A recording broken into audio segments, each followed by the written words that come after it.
কেউ যদি 10 বার সূরায়ে ইখলাস বা কুল হুয়াল্লাহ সূরা পাঠ করে, কয়বার? 10 বার, রাতে দিনে যে কোনো সময় 10 বার যদি কেউ কুল হুয়াল্লাহ সূরা পাঠ করে, আল্লাহ নবী সাল্লাল্লাহু আলাইহি সাল্লামের হাদিসে ওয়াদা রয়েছে, আল্লাহ তাআলা ওই ব্যক্তির জন্য জান্নাতে একটা বিশাল প্রাসাদ নির্মাণ করবে।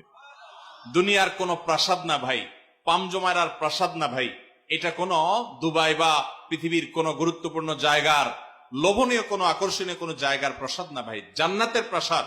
দুনিয়ার প্রাসাদ রেখে চলে যেতে হবে, জান্নাতের প্রাসাদ যে একবার পেয়ে যাবে অনন্ত অসীমকাল পর্যন্ত আর তার সেখান থেকে বের হতে হবে না, তার থেকে ছুটবে না। আল্লাহ আমাদের সবাইকে ফজিলত অর্জন করার তৌফিক দান করুন, বলুন আমিন। তাহলে সূরা ইখলাস 10 বার মাঝে মধ্যে পড়তে যদি আমরা চেষ্টা করি, পুরা সূরাটা একবার পড়তে 1 মিনিট সময় কিন্তু লাগে না।